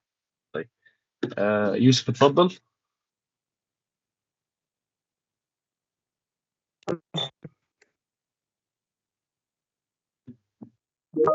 طيب النت عندك فيه مشكله يا يوسف، فممكن تحاول توضح صوتك. طيب انا مش قادر اسمعك يوسف، فممكن تكتب السؤال في الشات عشان المايك فيه مشكله. سامعني كده كويس؟ كده احسن يا يوسف، اتفضل. تمام، كنت بس اسال حضرتك، انا كنت جايب مجموع علوم بس مش ضامن ان أنا ادخل قسم حاسب. انا جايب علوم شبين الكوم، انا من المنوفيه. فهو التنسيق في شبين هنا من اول سنه تخصص بيعتمد على مجموع تطبيقيه زائد مجموعك في الثانويه. وانا كنت مقدم حسابات اهليه بس مش متاح ليا القسم اللي كنت عايز ادخل الكمبيوتر ساينس، مش متاح ليا. متاح ليا اي هبقى ماشين ليرنينج. متاح ليا اللي هو انترنت الاشياء اي او تي. متاح ليا اي واي او تي وحاجه كمان. طيب بص، هو ده كنت شايف سؤال ماشي. انا فهمت وجهه النظر اللي انت قصدك. بص هو ده سؤال جنرال بشكل عام، انا مفيش اجابه صح. انا ما اقدرش انا او اي حد في الدنيا يقول لك خش ايه. ان ده قرار في الاخر معتمد عليك انت، هيتحدد عليه مستقبلك، فما ينفعش تاخده من حد تاني لان كل واحد ليه تجربه مختلفه غير التاني. انا حقيقي يعني ما اعرفش علوم شبين ايه المواد اللي فيها او التنسيق بيتم على اساس ايه. يتم فانت على حاول تسال زي حد. ما قلت لحضرتك ايه. ايوه انت حد في فاهم اللي علوم، هي. في علوم شبيه ومتاح لي الداتا ساينس. طيب تمام. بص يعني الموضوع ده شخصي بحت، فانا مش هقدر اديك كلمه اللي هو اعمل كده، لأن زي ما قلنا كل واحد ليه اكسبيرينس خاصه بيه.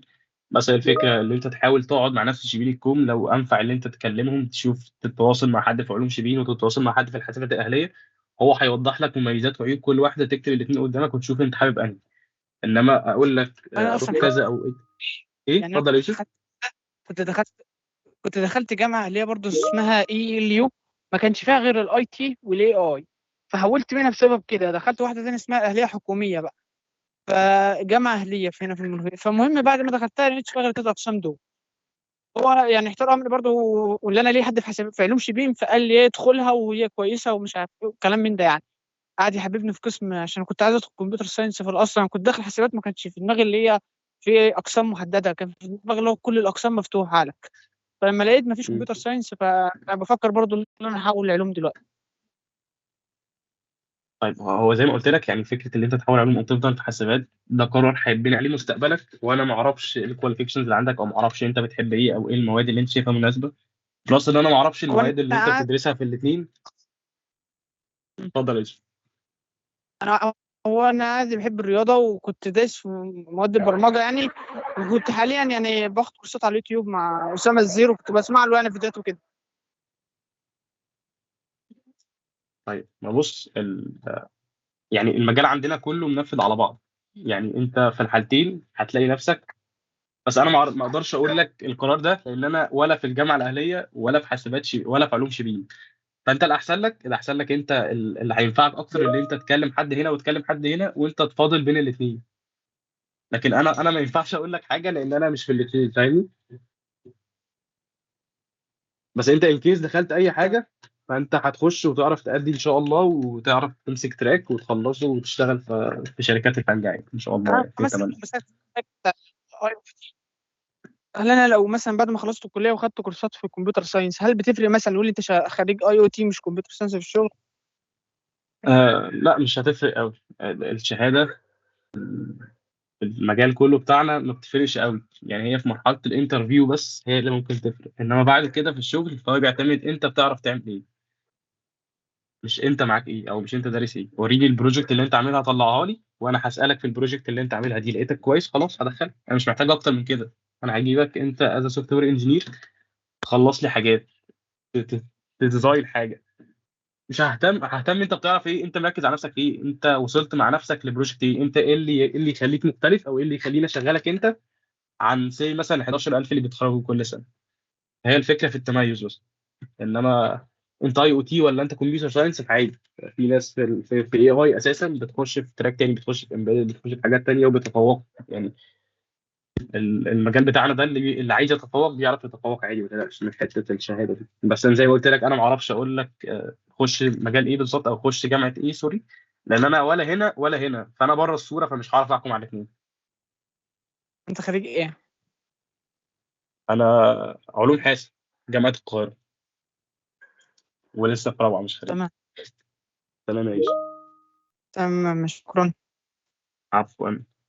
طيب يوسف عبد طيب نرجع الشات من الاول. طيب هيبقى في ماده فيها رابعه في سنه رابعه، هي بتهتم بالاي اي، بتديكي برضو البيزكس، وانت بتكملي مع نفسك عشان تشوفي لو حابه التراك ده. طيب ابراهيم، انا مش فاهم ايه السؤال بتاعك، فممكن تكتب السؤال بتاعك تاني. رحمه بتقول بالنسبه لحضوره ودرجاته. فهو بشكل عام الحضور عندنا بيبقى مهم الى حد ما، لان زي ما نيرفان قالت ان الكونتنت كله مبني على بعضه، فانت لو حصل لك دروب على حاجه ممكن ما تقدرش تكمل في الباقي، او ممكن تلاقي الموضوع اصعب بالنسبه لك. ماده زي الجبر مثلا، انت المحاضرات كلها مبنيه على بعض، فانت لو في محاضره ما حضرتهاش ممكن يترتب عليها ان انت ما تبقاش فاهم قوي باقي المحاضرات، فيستحسن ان انت تحضر. بالقصد بيبقى في سكاشن بيبقى فيه كويزات في السكاشن، بيبقى فيه كويزز في المحاضرات، بس الموضوع كله متوقف على الدكتور. هل هو الدكتور ده بياخد حضور ولا لا، هل بيدي كويزات ولا لا. بس هو بشكل عام الافضل ان انت تحضر. حته الدرجات دي هي بتبقى مختلفه من مقرر للتاني ومن دكتور للتاني. فانت ممكن في السنه اللي انت فيها الدكتور بتاعكم في اول محاضره ان شاء الله هيبقى يبلغكم ايه النظام اللي هتمشوا بيه. طيب خالد، هي المذاكره بكتب ولا سي دي ولا بي دي اف؟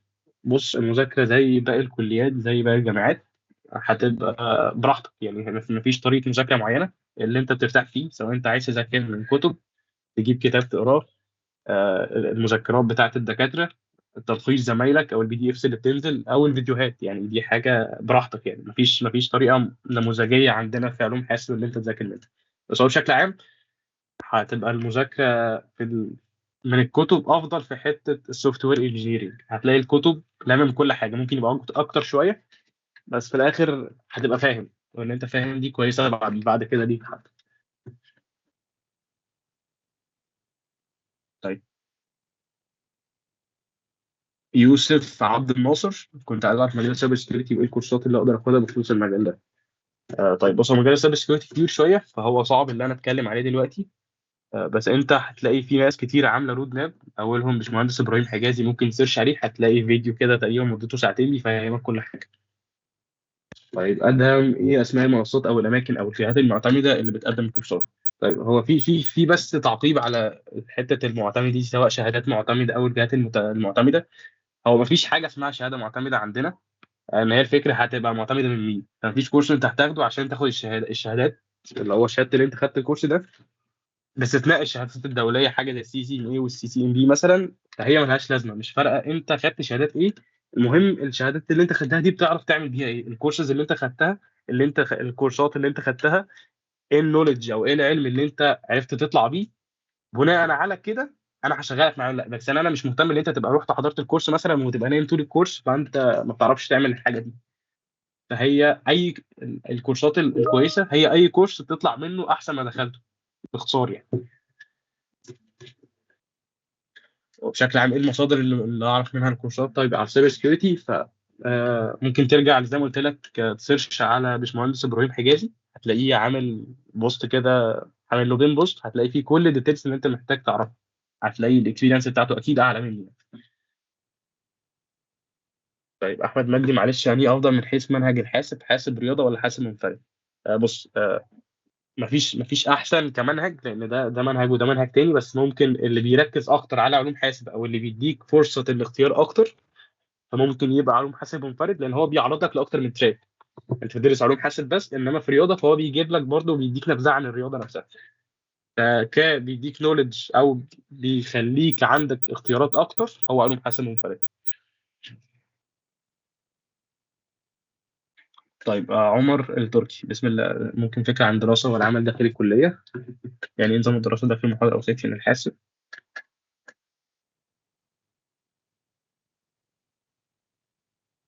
آه، طيب يا عمر، سؤال ممكن فكره عن بيئه الدراسه والعمل داخل الكليه؟ فهي الحمد لله يعني البيئه مش وحشه خالص، خصوصا ان انت هتقابل ناس هيبقوا اصحابك بعد كده، هتفضلوا مع بعض 4 سنين، فهتكتشف ان الكليه احلى بيهم بكتير، وهتلاقيكم بتهونوا على بعض طول الطريق، اللي انت مش ماشي لوحدك. هتكتشف ناس تقريبا نفس ميولك، ان هم داخلين علوم حاسب ومترجتين علوم حاسب، فانت هتتعرف على ناس كويسه الحمد لله يعني.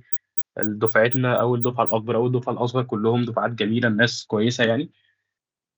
بالنسبه اللي هتحتاج كتب او تشتري كورسات خارجيه مكمله، فكره البينج او ان انت تشتري، يعني لا، مش هتحتاج تدفع فلوس في ان انت تعمل حاجه. الماتيريالز كلها هتلاقي الطلبه الاكبر منك موفرينها لك الحمد لله في كل حته تقريبا.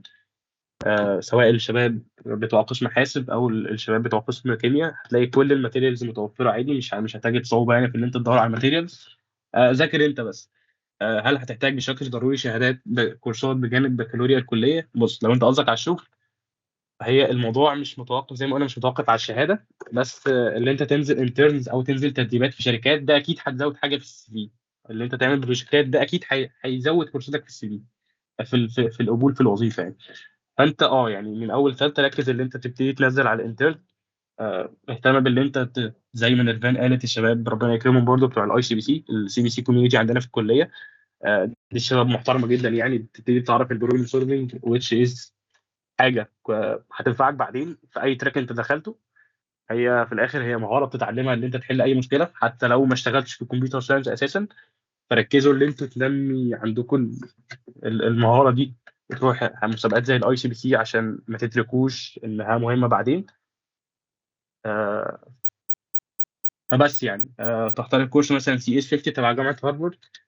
والله هو كورس سي اس 50 هو كويس از ا beginning، يعني هو بيديك فكره ما من فوق كده عن الكمبيوتر ساينس، فهو كويس. اعمل ايه في تاهيل نفسي لاساسيات مفهوم البرمجه في السنه الاولى ولا استنى؟ بص، لا، من السنه الاولى. يعني اساسيات البرمجه دي كل ما بدات فيها بدري كل ما كان اسهل لك بعد كده. انا بقول لك احنا بنحاول دلوقتي مع الشباب اللي في رابعه وخمسه وسته ابتدائي بينزل لهم منح ان هم يبداوا يتعرفوا على دي. اكيد مش هتستنى في سنه اولى، اكيد لازم تبدا من سنه اولى طبعا، ده هيميزك بعد كده. وهتلاقي الموضوع اسهل بعد كده ان شاء الله، سواء في اولى او في ثانيه. محدش متاخر على حاجه، يعني مفيش قطر بيجري، كله هيبقى كويس. طيب نكمل السؤال اللي بعده. ادهم، طيب الجهات اللي بتقدم كورسات في مجال معين، بص، الجهات لو قصدك على الحاجات الحكوميه، هو في منح بتقدمها وزاره الاتصالات زي منحه ديبي لطلبه الجامعات، او ديسي الاصغر وديمي، بس دي مش قصتنا. لو انت بتتكلم على الحاجات الحكوميه او الحاجات كده، فانت عندك الاي تي اي، عندك الام تي اي، وعندك ديبي او منحه وزاره الاتصالات. الثلاثه دول بشكل عام. الجهات بقى الخارجيه فانت مش هتلاقي عندك اكتر من الكورسات يعني. في اكاديميز كتير زي روت، زي انستنت، هتلاقي فيه كتير يعني.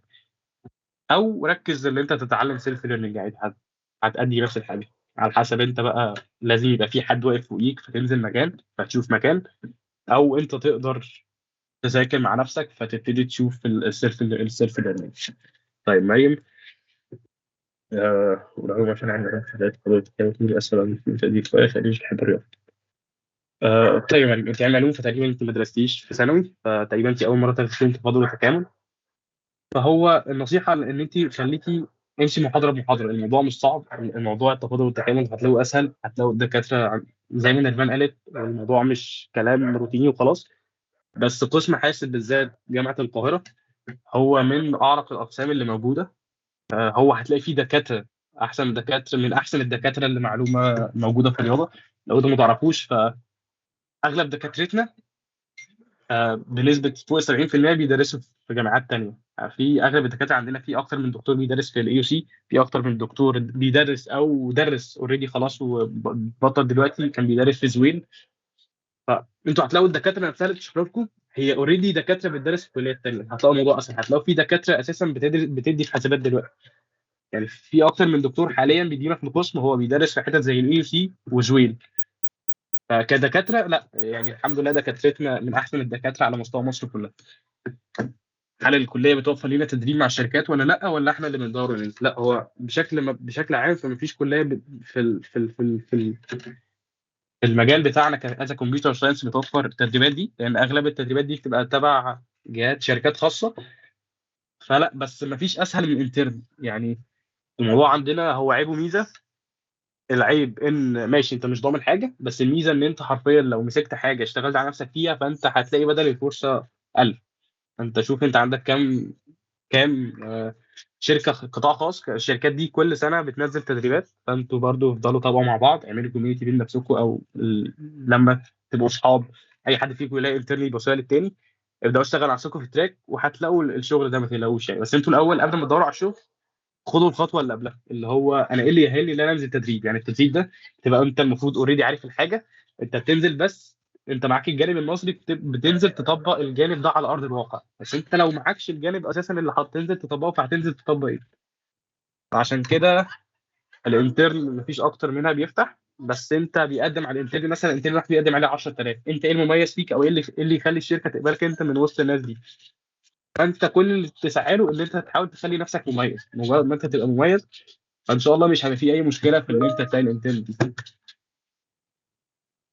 طيب محمد، الماثماتكس.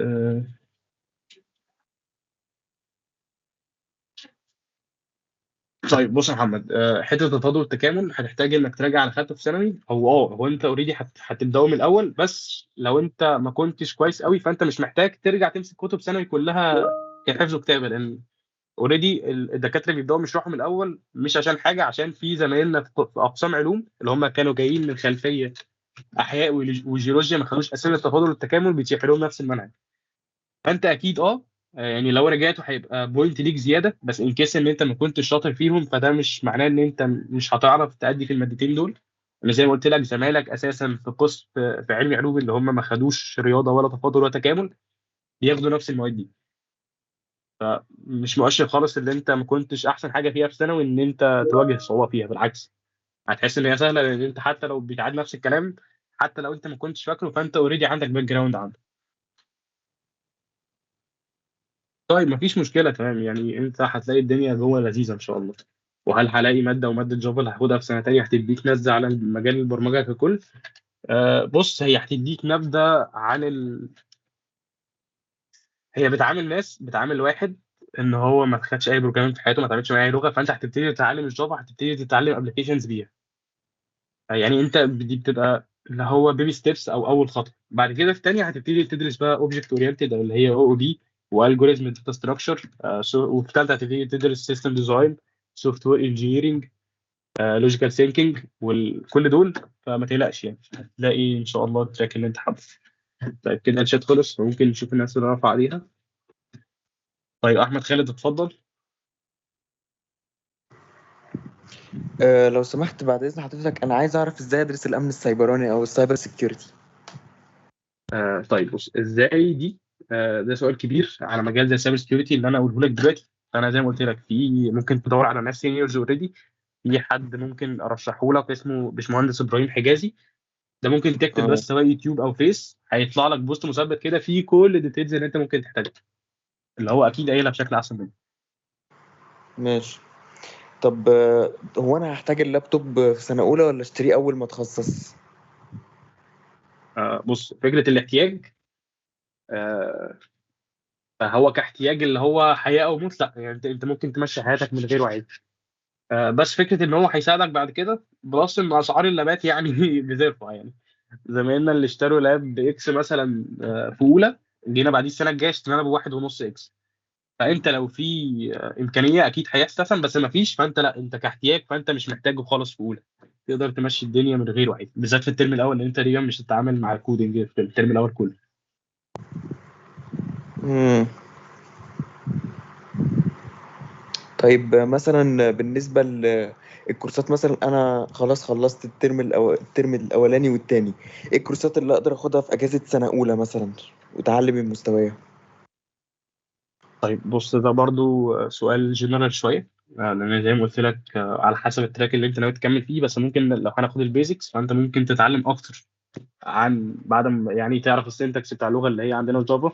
ممكن تبتدي تتعرف على اكتر على الاو بي، على الالجوريزم وعلى الداتا ستراكشر لو انت عايز تكمل، او بتحط لسه اساس لسه ما اخترتش تراك معين. ممكن تشوف البروبلم سولفنج ان هي هتنمي عنك الحته دي كويس برضه. طب ده ماشي، مسابقات أنت زي كده الاي 6 بتقول. سي. ماشي. اتفضل قول. طب أنت كده بتقول لي لو في حالة لو أنا ما اخترتش تراك معين، بس أنا خلاص اخترت الأمن السيبراني أو السايبر سيكيورتي، فأنا سمعت إن أنا ممكن لازم أتعلم عن النتورك، الشبكات يعني، أو أتعلم آخد دبلومة اسمها CCNA+، حاجة زي كده تقريبا. بص، هي حتى سي سي ان اي هي شهاده من سيسكو ليها علاقه بالنتورك. يعني النتورك شيء اساسي في الامن السيبراني.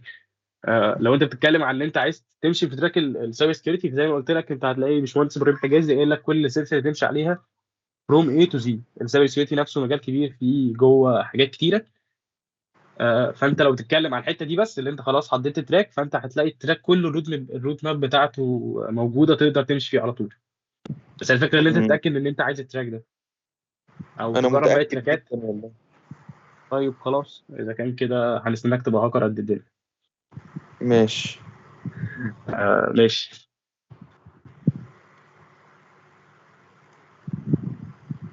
طيب احمد خالد خلاص. احمد، اتفضل يا احمد. أنا خلاص كده خلصت كل لا لا، أسئلتي. احمد التاني.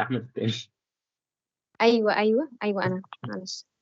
طيب وانا اللي دلوقتي كنت صغير. عايزه اسال على موضوع الرياضه في اول سنه وكده، هل كلها بالعربي ولا لا؟ عشان انا كنت لغات، فالدكاتره بتشرحها ازاي وكده. طيب هي الرياضه بشكل عام فاول سنه اللي هي تفاضل وتكامل يبقى اللغه الاساسيه هي العربي او الانجليش على حسب الدكتور نفسه، بس هو في الاغلب بيبقى بالعربي. بس في الامتحانات اغلبهم بيبقوا موفرين ترجمه لو انت مش عارفه.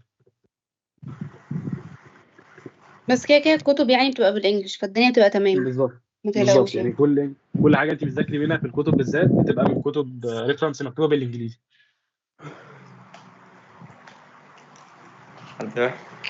طب ما فيش دكاترة معينين بيشرحوا بالانجلش مثلا؟ يعني ما فيش كذا كام دكتور بيشرح بالعربي وكام دكتور بالانجلش؟ بصي مش دايما كده، يعني مش دايما بتمشي كده، بس في دكاترة ممكن يعني هو كلهم بيميكسوا كده كده، محدش بيتكلم لغة عربية بحتة خصوصا في الرياضة.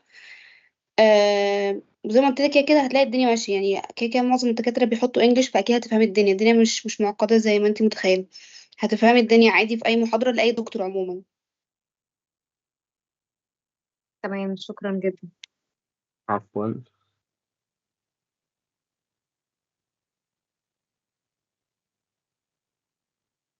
طيب كده في اي حد عنده سؤال؟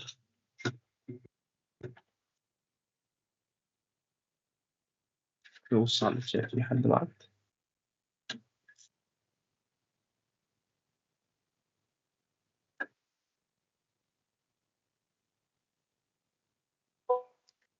ايه هارد سكيل اللي هنحتاجها وملهاش صله بالبرمجه؟ يعني جرافيك ديزاين، تسويق وكده، وايه علاقته بالمجالات المجاليه اللي احسن ليا؟ ما تفكرش خالص بالشغل فيها عشان مش هتشتغل في مصر. طيب بص، كهارد سكيلز كأز جرافيك ديزاين ماركتنج كده، فانت مش محتاج اي حاجه منهم عشان الكمبيوتر ساينس.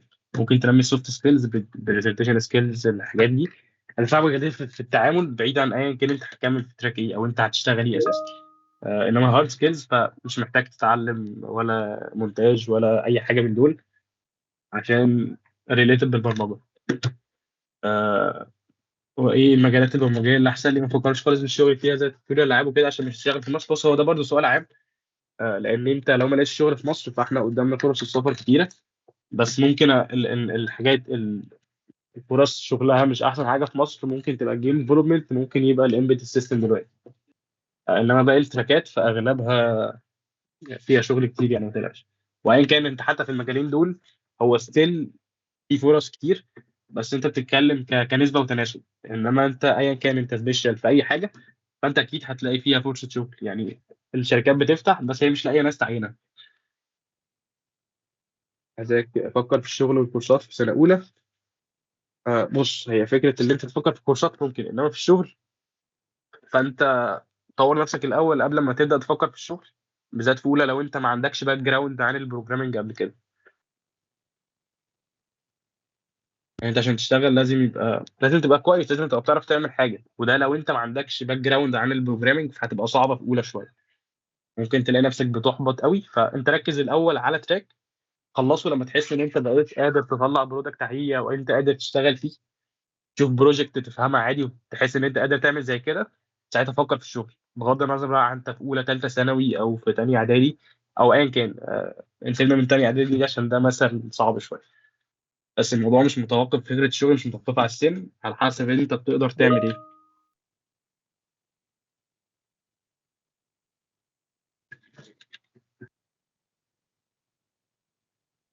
طيب مين اتفضل؟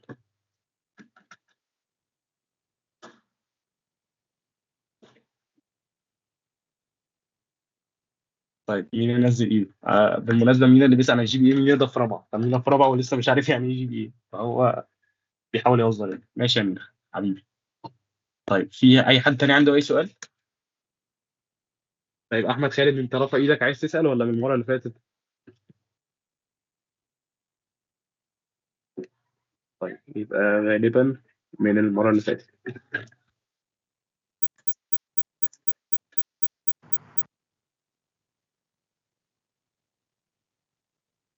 طيب احنا كده تقريبا خلصنا الاسئله.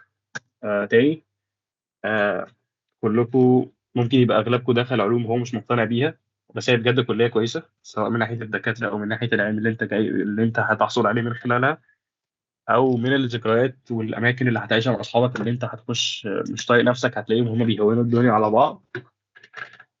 فايا كان انت وصلت للمكان ده، ايا كان انت داخل لسه اولى او طالع تانية، فاوريدي عندك باك جراوند، اوريدي عندك اصحاب منها، او لسه بتكون في الصداقات دي.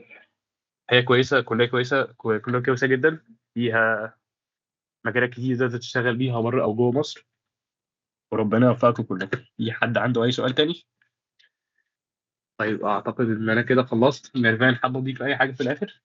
لا خالص، انا بس مش عايزه برضو اكمل على كلامك، يعني اقول لهم ما تخافوش وكده، ويا جماعه بلاش نسمع بلاش نسمع بلاش نسمع، يعني مش اي حد يقول كليه سهله او صعبه، كل واحد بيقيم براحته.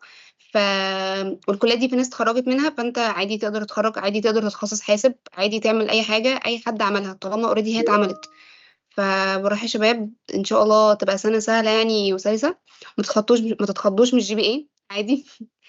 الارقام عندنا يعني ما تحاولش تقارن نفسك قوي بعلم علوم، الارقام عندنا غير شويه بتبقى اقل، بس ده طبيعي لطبيعه يعني البيئه اللي حوالينا. وبس، وان شاء الله يعني كلكم يا شباب تخرجوا. بس زي ما نزار قالت، ربنا يوفقكم كلكم. ومجال الكمبيوتر ساينس ده انت مش محتاج فيه حاجه قد ما انت محتاج تبقى شغوف بالموضوع وتذاكر مع نفسك. طيب سؤال، هو الجي بي اي متطبق في اقسام حاسب؟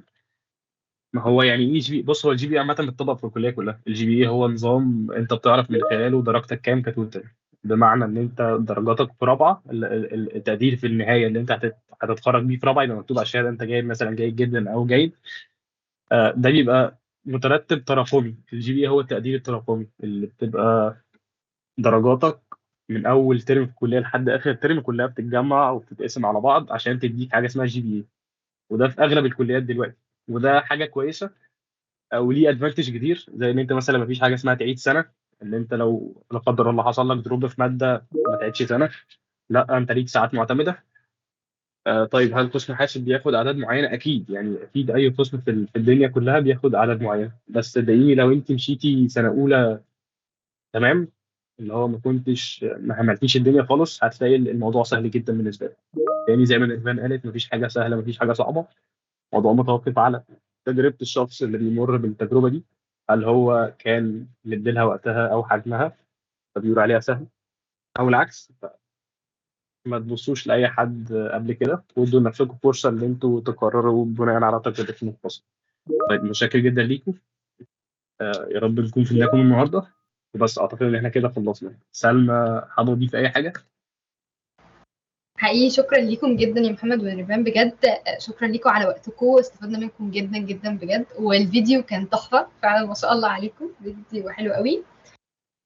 بالنسبة للي سأل على موضوع الماتيريال بتاعت الكيمستري والفيزيكس وكده، في سايت علومانجي عليه الماتيريال بتاعت سنة أولى كلها بالفيديوز الشرح، لو في دكتور كان بيبعت مثلا فيديوهات شرح أو كده، بالذات إن كان في كانت سنة كورونا، فكان الشرح أغلبه أونلاين.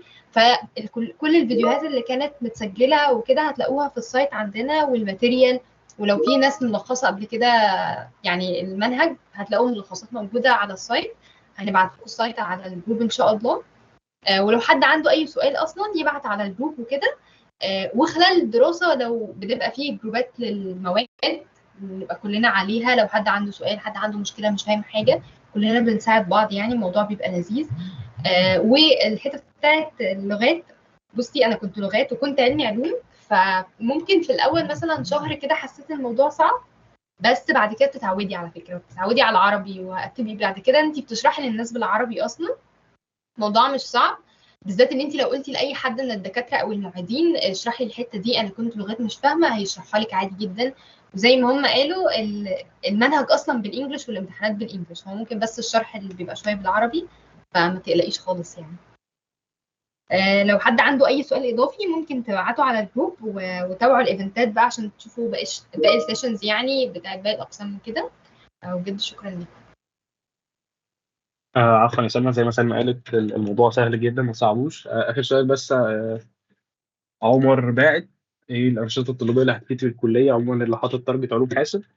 بص، هي الانشطه الطلابيه بتبقى اكتر منها اللي هي تنمي سوفت سكيلز عندك، او اللي انت ازاي تعرف تتعامل مع الناس اكتر من الجزء التكنيكال.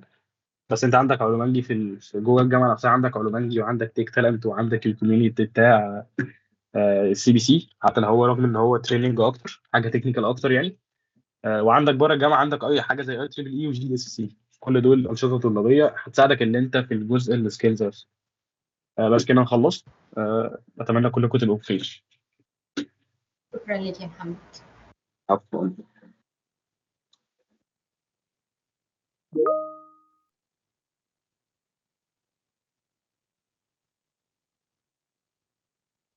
لا خالص، مش هيأثر عليكي في المذاكرة. بصي، هو يا دوبك كام أسبوع كده وكله هيتعود. يعني اللي كان لغات هيتعود على الجزء العربي في الشرح، واللي كان عربي هيتعود على الجزء اللغات في الشرح.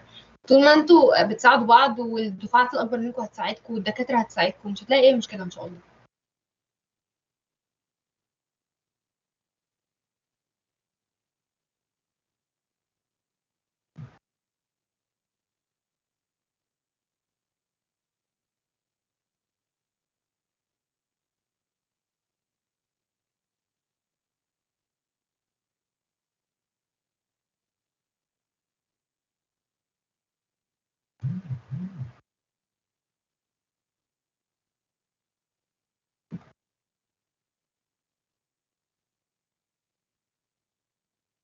تمام يا شباب، لو في حد عنده أي سؤال تاني ممكن تبعتوه على الجروب والدكاترة هيردوا عليكم هناك.